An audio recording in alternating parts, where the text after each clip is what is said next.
Samedi 25 avril 2026, 19h. Stade Raymond Kopa d'Angers. Dans les tribunes, quelques milliers de supporters angevins espèrent un exploit. En face, l'équipe la plus en forme de France, et peut-être l'une des meilleures équipes d'Europe cette saison. Le Paris Saint-Germain débarque en Anjou avec un seul objectif officiel, les 3 points. Mais dans les coulisses, tout le monde pense à la même chose. Dans 72 heures, le Parc des Princes s'apprête à accueillir un autre match. Un match autrement plus grand. Un match qui pourrait conduire Paris vers la finale de la Ligue des Champions. Le mardi 28 avril à 21h, le PSG accueille le Bayern Munich pour la demi-finale allée de la plus grande compétition de clubs au monde. Alors ce soir à Angers, la question est là, suspendue dans l'air, comment Luis Enrique va-t-il gérer ce double calendrier? Comment aligner une équipe compétitive pour gagner en Ligue 1 tout en ménageant ses meilleurs joueurs pour l'échéance européenne? Et surtout, le PSG va-t-il réussir à faire les deux à la fois? La réponse, vous la connaissez si vous suivez l'actualité. Mais avant de la livrer, installez-vous.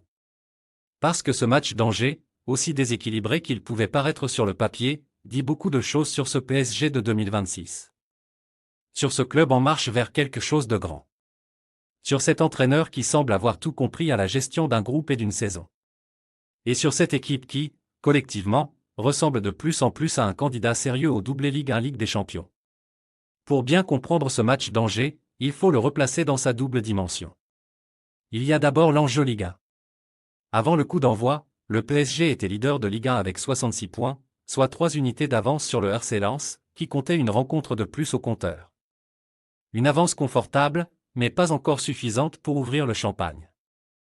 En cas de victoire à Angers, Paris passerait à 6 points de Lens avec 4 journées restantes. Un écart qui, statistiquement, était presque rédhibitoire pour les Lensois. Lens, justement, n'avait pas aidé sa cause le soir même, concédant un match nul 3-3 à Brest. Une fausse route qui rendait la mission parisienne encore plus stratégique. En gagnant à Angers, le PSG pouvait donc quasi sceller son titre de champion de France 2025 à 2026. Et puis, il y a l'enjeu européen. Après avoir éliminé Liverpool en quart de finale de la Ligue des Champions 4-0 sur l'ensemble des deux matchs, avec un 2-0 au Parc et un 2-0 à Anfield grâce au doublé d'Ousmane Dembélé au retour, le PSG se retrouvait en demi-finale. Et face à qui? Le Bayern Munich. Le champion d'Allemagne en titre. L'équipe de Harry Kane, Michael Olise et Jamal Musiala. L'équipe qui venait d'éliminer le Real Madrid en quart de finale, 6-4 sur les deux matchs. Une demi-finale de Ligue des Champions, c'est déjà une victoire en soi pour n'importe quel club. Mais pour le PSG, ce n'est plus une surprise. C'est la 3e demi-finale consécutive. Et pour la première fois depuis très longtemps, les supporters parisiens n'y vont plus avec la peur au ventre. Ils y vont avec l'ambition. Avec la conviction que leur équipe peut aller au bout. Luis Enrique, lui, a un défi particulier. Il doit trouver la bonne alchimie, ne pas rater la course au titre en Ligue 1, ne pas brûler ses joueurs clés avant le Bayern. La veille d'Angers, son message en conférence de presse était clair. Il avait 2 objectifs simultanés, pas un seul. C'est précisément cette capacité à jongler avec les priorités, sans jamais sacrifier l'une pour l'autre, qui définit le PSG de Luis Enrique en cette fin de saison. La composition du PSG à Angers en dit long sur la stratégie de Luis Enrique. Safonov dans les buts. En défense, Lucas Hernandez à gauche, Hakimi à droite, Zabarni et Pacho en axe. Au milieu, Beraldo, Fabien Ruiz qui retrouve le terrain après plusieurs semaines de blessures, et Mayulu. Et en attaque, Barcola, Gonzalo Ramos et Likanin. Vous avez remarqué qui est absent? Kvaratskhelia, Dembélé, Doué. Les 3 titulaires habituels du collectif européen du PSG. Luis Enrique les ménage pour le Bayern. Un choix fort, un choix assumé. Mais un choix qui aurait pu coûter cher si Paris n'avait pas su imposer son niveau. Angers aligne un 5-3-2 avec le gardien Kofi, et une ligne défensive fournie en nombre. Le coach du jeu sait très bien que son équipe est dominée sur le papier. L'objectif angevin est clair, tenir le plus longtemps possible, frustrer le PSG, et espérer un coup chanceux en contre. La stratégie tient, 7 minutes. À la 7e minute, le PSG ouvre le score.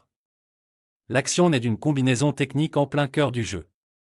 Beraldo, que Luis Enrique a repositionné comme milieu central cette saison, une décision tactique audacieuse, joue le rôle de chef d'orchestre. Il remet à Hakimi sur le côté droit. L'international marocain, comme souvent, fait parler sa qualité de centre. Le ballon arrive dans la surface pour Lee Kang-in, le Coréen, qui d'une frappe sèche et ajustée passe sous la barre de Kofi. 1-0, le PSG a scoré en moins de 10 minutes. Ce premier but mérite qu'on s'y attarde, parce qu'il illustre parfaitement la mécanique collective parisienne de cette saison. Beraldo en meneur de jeu, Hakimi en poumon droit. Lee en finisseur propre. Trois joueurs qui ne sont pas les stars habituelles de l'équipe, Kvaratskhelia, Dembélé, Ramos ne sont pas dans l'action et qui pourtant produisent quelque chose de fluide, d'efficace, de parfaitement huilé. C'est la marque d'un collectif profond. Après le but, le match prend la forme que tout le monde anticipait. Angers tente de revenir dans le jeu mais peine à construire. À la 22e minute, un but angevin est refusé pour hors-jeu. Sbahi, seul au second poteau, semblait avoir égalisé, mais la VAR confirme que Peter, au premier poteau, se trouvait en position illicite. Le moment de soulagement côté parisien est vite balayé. À la 38e minute, la messe est dite. Deuxième but du PSG, et quel but! Beraldo encore lui temporise plein axe, dribble, fixe un défenseur, et délivre une passe en profondeur royale pour Seny Mayulu. Le jeune milieu offensif parisien, 19 ans à peine, prend le ballon dans l'espace, s'avance en une touche et trompe Kofi d'un plat du pied précis. 2-0 à la 38e. Le match est plié avant la mi-temps. Luis Enrique profite de la mi-temps pour opérer des changements stratégiques. Hernandez, Hakimi et Fabien Ruiz, trois joueurs qu'il voudra frais pour le Bayern, sont remplacés à l'heure de jeu entre Zaïre Emery, Dro Fernandez et Neves. Ces entrées signifient deux choses. Premièrement, Paris gère. Deuxièmement, les titulaires du Bayern commencent déjà à se reposer. La deuxième mi-temps débute pourtant par quelque chose d'inattendu. 7 minutes après la reprise, à la 52e minute, le PSG inscrit son troisième but. Et il est signé Beraldo. Le Brésilien, qui avait été passeur décisif sur le deuxième, complète une soirée de grande classe en inscrivant lui-même le troisième. Action construite par le gauche, Barcola entre dans la surface, centre à ras de terre, et Beraldo arrive de la deuxième ligne pour conclure d'une frappe croisée. 3-0, le stade Raymond Kopa est abasourdi. Même avec une équipe remaniée, même en gérant ses stars pour le Bayern, le PSG inscrit 3 buts en moins de 55 minutes. C'est la supériorité absolue dans toute sa froideur. Le match se poursuit sans véritable intensité. Gonzalo Ramos, qui se bat toute la soirée sans trouver le cadre, finit par recevoir un second carton jaune à la 76e minute pour un excès d'engagement sur le gardien Kofi. L'expulsion coûte rien au PSG, avec 3 buts d'avance et 10 minutes à tenir, Paris gère sans trembler. Safonov n'a pratiquement rien eu à faire de la soirée. Score final, Angers 0 PSG 3. But de Lee à la 7e, Mayulu à la 38e, Beraldo à la 52e. Si ce match retiendra un nom au-dessus de tous les autres, c'est celui de Lucas Beraldo. Le Brésilien de 21 ans, arrivé l'été 2024 à Paris en provenance de Sao Paulo, a vécu une soirée extraordinaire. Passeur sur le premier but, passeur décisif sur le second, buteur sur le troisième. Il a touché à tout, rayonné partout, dicté le tempo. Ce qui est fascinant avec Beraldo, c'est l'histoire de sa transformation. Il est arrivé au PSG comme défenseur central. Luis Enrique l'a repositionné au milieu de terrain au cours de la saison, une décision que beaucoup ont trouvée surprenante. Mais ce soir à Angers, le résultat parle de lui-même. Dans l'axe du milieu, Beraldo a la qualité technique pour jouer avec le ballon, la vision de jeu pour distribuer rapidement, et la combativité pour récupérer le ballon. C'est un joueur hybride, une création de Luis Enrique. Cette déclaration de Luis Enrique prend tout son sens après ce match. Et au-delà de Beraldo, c'est tout le système Luis Enrique qu'on peut admirer ici. L'Espagnol a construit une équipe où pas un seul joueur n'est irremplaçable ou presque. Cette nuit à Angers, sans Kvaratskhelia, sans Dembélé, sans Doué, le PSG a quand même produit une performance clinique. Le collectif prime sur les individualités. Lee Kang-in également mérite une mention. Le Coréen, souvent critiqué pour son niveau d'irrégularité en début de saison, traverse une belle séquence. Il a ouvert le score avec sang-froid, réalisé 96% de passes réussies dans la rencontre, et a été l'un des joueurs les plus actifs dans le couloir gauche. Une soirée rassurante pour lui, surtout dans une semaine à si forts enjeux. Et puis Mayulu. 19 ans. Né à Paris, formé au PSG. Ce jeune milieu offensif, que Luis Enrique fait monter progressivement en puissance depuis plusieurs mois, a signé un but de grande qualité, contrôle orienté, finition propre. Il n'est pas encore un titulaire indiscutable, mais il s'impose match après match comme une option sérieuse, un joueur de rotation de luxe. Avec cette victoire, le PSG monte à 69 points. Lens, tenu en échec à Brest ce soir-là, reste bloqué à 63 points.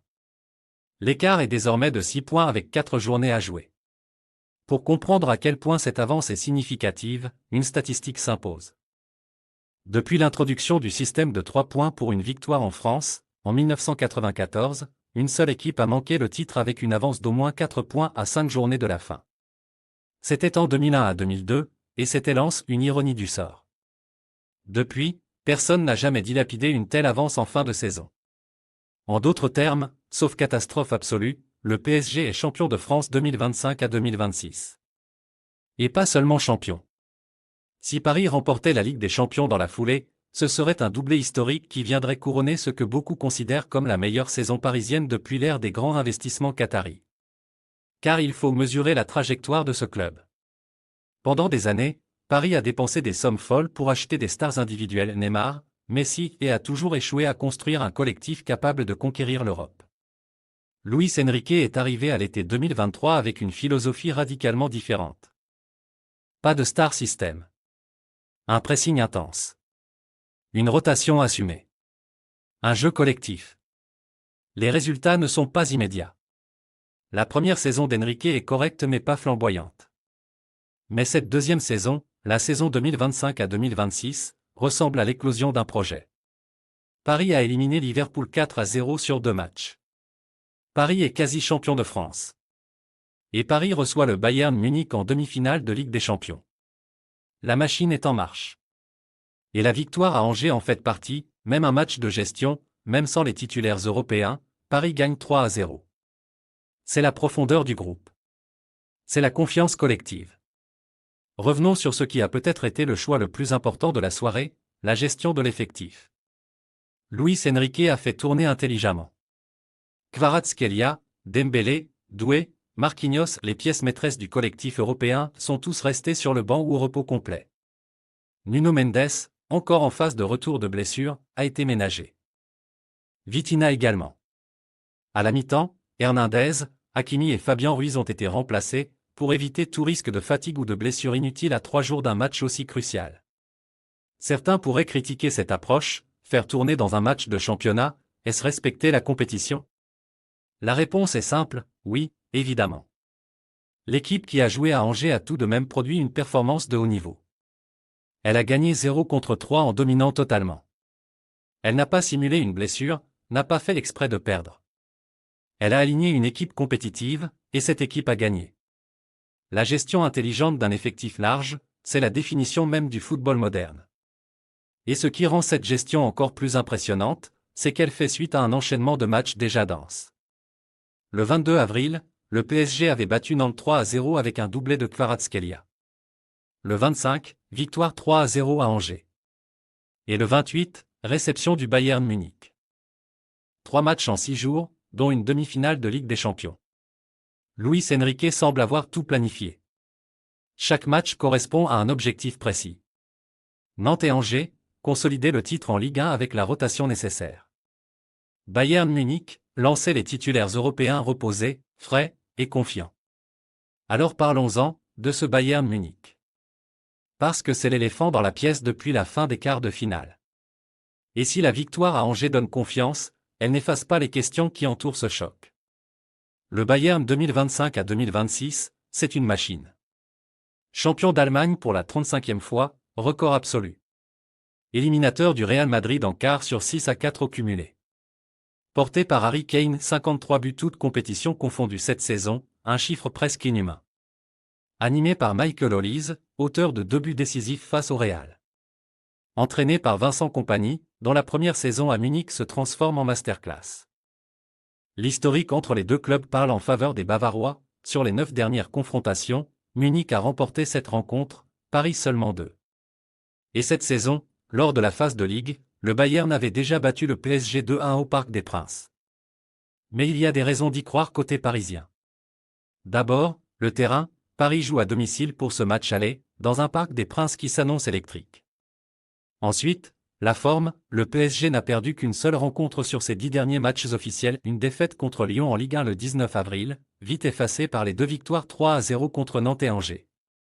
Enfin, la profondeur, avec des joueurs comme Kvaratskhelia, Dembélé, Doué, tous reposés après le match d'Angers, Luis Enrique peut aligner son équipe type sans aucun frein physique.